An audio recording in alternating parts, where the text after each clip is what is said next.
Hey everyone! What you're watching right now in precious metals is not normal.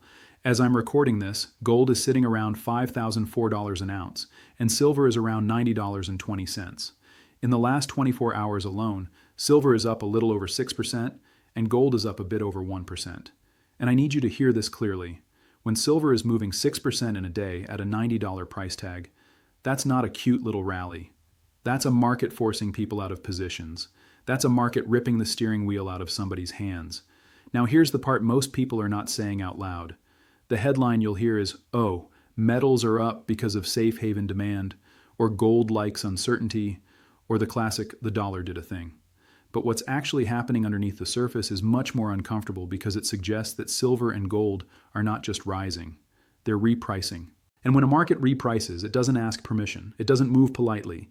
It gaps, it squeezes, it whipsaws, and it makes smart people look stupid in public. So let me walk you through three things happening at the exact same time, and why this move is bigger than it looks.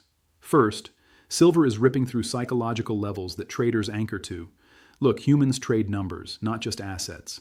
$90 in silver is one of those line-in-the-sand prices where a ton of people make decisions. Some traders sell because they think it's too high. Others buy because they think it's a breakout. Short sellers defend it because they don't want to be wrong. And when price pushes above that kind of number and holds there, even briefly, it forces a chain reaction. If you were short silver, meaning you bet it would fall, you're suddenly staring at losses that expand fast. And silver is notorious because when it runs, it doesn't jog. It sprints. That's why a 6% day matters. It's not just the gain, it's what the gain does to positioning, margin requirements, and risk models. When you get fast upside volatility, somebody gets a phone call. Somebody gets told to post more collateral. Somebody gets forced to close. And the moment forced buying starts, price becomes its own catalyst. Second, there's a growing narrative that the real physical market is tighter than the paper market is admitting. Now, I'm going to keep this grounded and practical because people love to turn this into a conspiracy thriller. Here's the simple version. Silver is not just a shiny monetary metal. It's also an industrial bottleneck. It gets used up. It gets consumed. It's in electronics, energy infrastructure, manufacturing, things you don't easily recycle at scale, at least not quickly.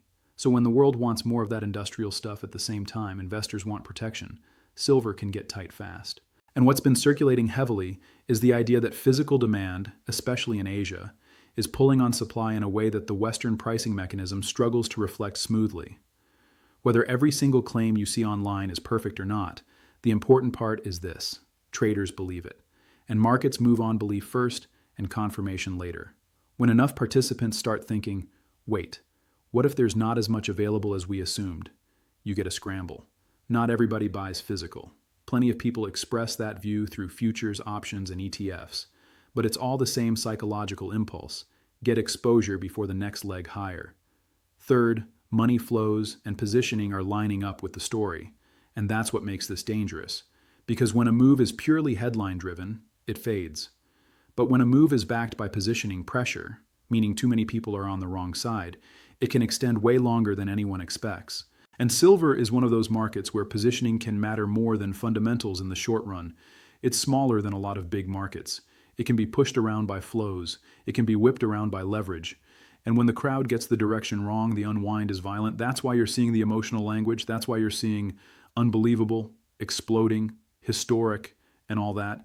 Because this isn't just price discovery, it's pain discovery. Now let me stack the evidence in a way you can actually use, without charts, without hype, and without pretending I can predict tomorrow's exact price.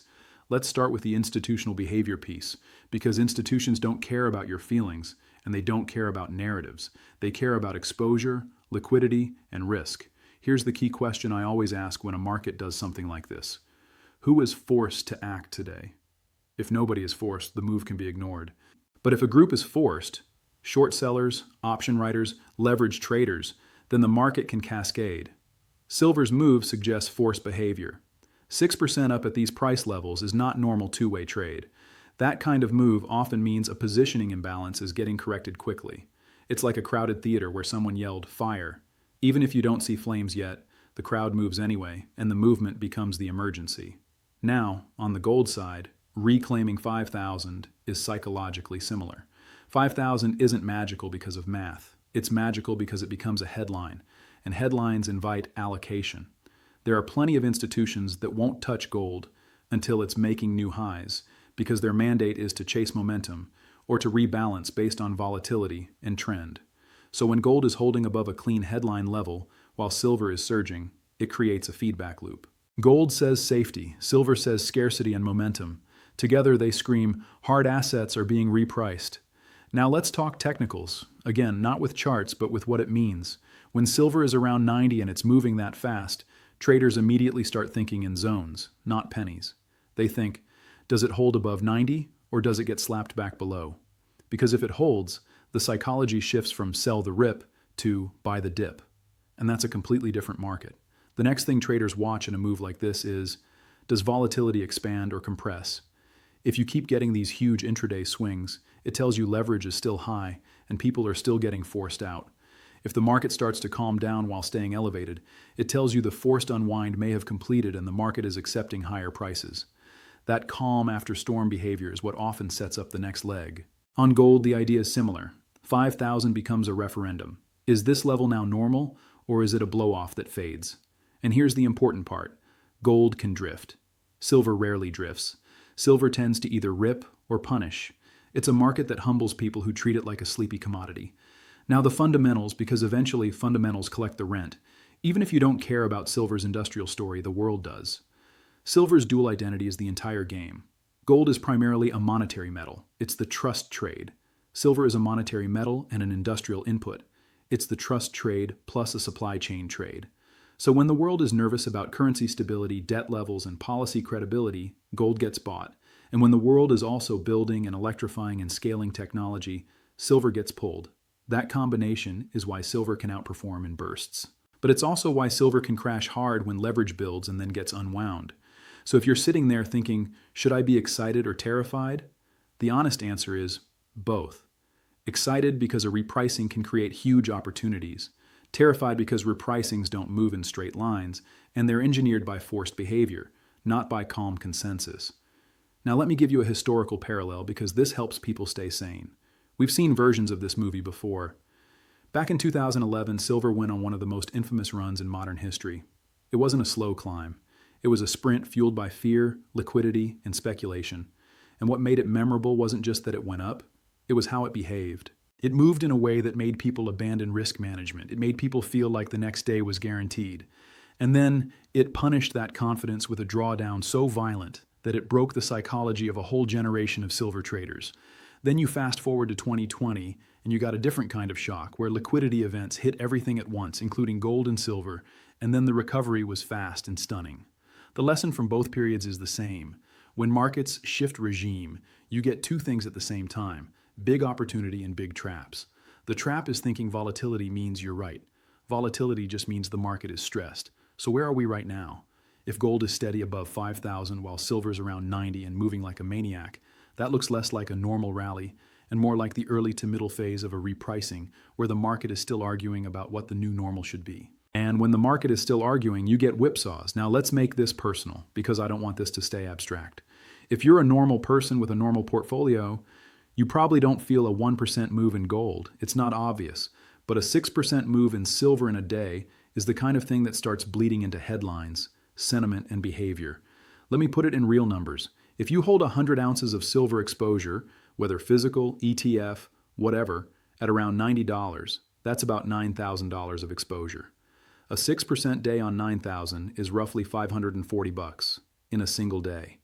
If you hold 500 ounces of exposure, now you're talking about $2,700 in a day. And if you're leveraged, options, margin, anything like that, those swings don't just feel big, they become existential.